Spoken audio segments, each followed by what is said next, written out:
एक दिन एक शिष्य अपने गुरु से पूछता है कि गुरु जी, कुछ लोग ऐसा बोलते हैं कि जीवन एक संघर्ष है, कुछ लोग ये बोलते हैं कि जीवन एक खेल है, और कुछ लोग तो जीवन को एक उत्सव मानते हैं। अब आप ही मुझे बताएं कि सही क्या है। गुरुजी ने अपने शिष्य से कहा कि बेटा, जिसे गुरु मिल गया उनके लिए जीवन एक खेल है, जिसे गुरु नहीं मिला उसके लिए जीवन एक संघर्ष है, और जो गुरु के बताए हुए मार्ग पर चलते हैं उसके लिए जीवन एक उत्सव बन जाता है। गुरु का ये उत्तर सुनने के बाद शिष्य पूरी तरह से संतुष्ट नहीं हुआ। गुरु जी को ये बात पता चल गई कि मेरा शिष्य मेरे उत्तर से संतुष्ट नहीं है। गुरु जी ने अपने शिष्य से कहा कि मैं तुम्हें एक कहानी सुनाना चाहूँगा इसके बारे में। तुम इस कहानी को ध्यान से सुनोगे तो तुम्हें खुद अपने प्रश्न का उत्तर मिल जाएगा। कहानी कुछ ऐसी थी।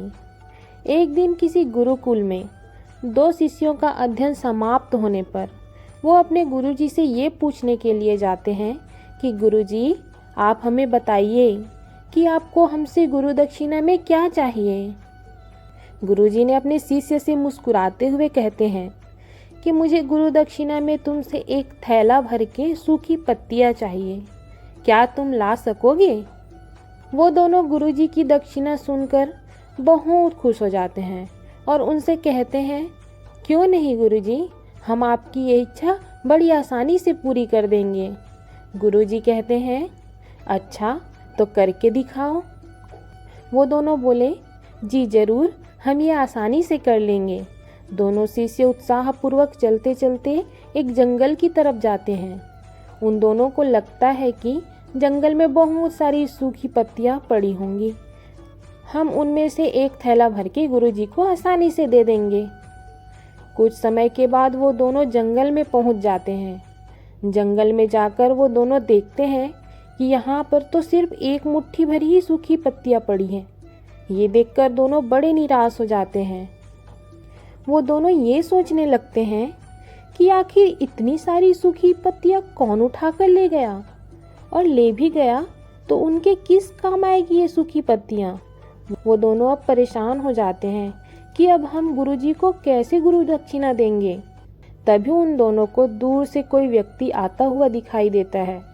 वो दोनों उस व्यक्ति के पास जाते हैं और उनसे कहते हैं, हमें एक थैला सूखी पत्तियां चाहिए, क्या आप हमें दे सकोगे। वो व्यक्ति कहता है कि मुझे माफ़ कर दो, मैं आपकी कोई मदद नहीं कर पाऊँगा, क्योंकि मैंने सारी सूखी पत्तियां ईंधन के रूप में पहले ही उपयोग कर ली हैं। ये सुनकर दोनों फिर से निराश हो जाते हैं। वो दोनों अब पास में एक छोटा सा गांव था, वहाँ जाते हैं। उन दोनों को लगता है कि यहाँ पर हमारी कोई मदद करेगा। वो दोनों गांव में एक व्यापारी को देखते हैं और उनसे विनती करते हैं कि आप हमें एक थैला भरकर सूखी पत्तियाँ दे दीजिए। वो व्यापारी उनसे कहता है कि मैंने तो पहले ही उन पत्तियों को अलग अलग करके कई प्रकार की औषधियाँ बना दी हैं। अब और कोई जगह नहीं थी जहाँ से इन दोनों शिष्यों को सूखी पत्तियाँ मिल पाए। वो दोनों निराश होकर गुरु के पास जाते हैं और उनसे कहते हैं कि गुरुजी, आप हमें माफ़ कर दीजिए, हम आपकी इच्छा पूरी नहीं कर पाए।